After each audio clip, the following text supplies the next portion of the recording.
We have an exclusive interview with Amazon CEO Andy Jassy out with his annual letter today. And there's so much to talk to you about. Couldn't be more thrilled to talk to you, especially right now. We have the CPI number. You don't focus so much on these. I mean, how often do you look at that number and think this is going to change the direction of my business? Not that often. Not that often. But I imagine you do when it comes to tariffs.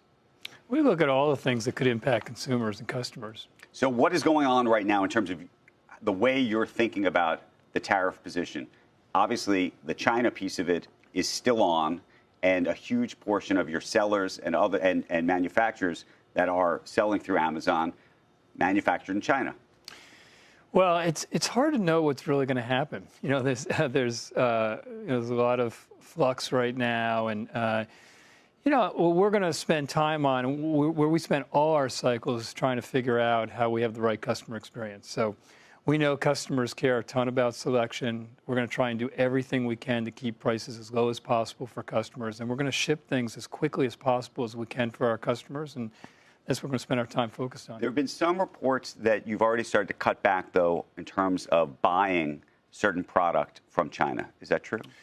Well, what I would tell you is whenever you have any threat of any kind of discontinuity, as a team, you have to think about what are the things you can do to help customers. And so we're doing everything we can to try and keep prices the way they've been for customers, as low as possible. And so we'll do things like we've done some strategic forward inventory buys to be able to get as many items as makes sense for customers at lower prices.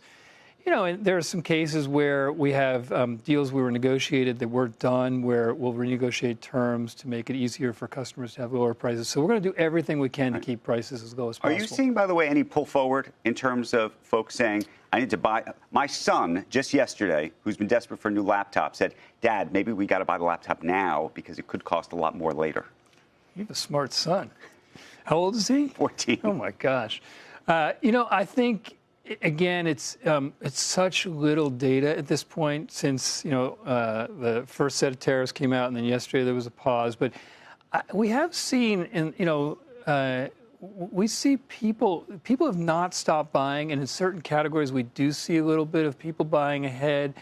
But it's hard to know if it's just an anomaly in the data because it's just a few days and how long it's going to last. But, we're going to do, as I said, everything we possibly can to keep prices low for customers.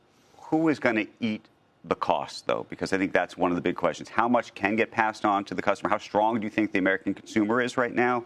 And how much of it gets eaten by Amazon? How much gets eaten effectively by potentially a third-party seller? I think we'll have to see how it all plays out. But if you made me guess, I'm guessing that sellers will pass that cost on. Fully. I think they'll try. And I understand why. I mean, depending on which country you're in, you don't have 50% extra margin that you can play with. So I think they'll try and pass the cost on. And as I said, it's so early right now, but we haven't seen any change in consumer behavior in a meaningful way yet. Is there any change in terms of your own behavior, meaning the company's behavior? And one of the things you're doing is building data centers, for example, and having to invest heavily in that space. Obviously, there's component parts that are coming in from China and all over the world, and how you think about that, for example. Well, every finished good that's got any degree of complexity in it has parts from all over the world, and that's been true for a while. And actually, in our AWS business, really starting about 5 years ago, we very significantly diversified our supply chain, and so we have components that are from everywhere. It's not just one country. But we have such high demand right now for AWS, and the AI growth is so significant that we don't see any attenuation in demand, and we're going to keep building.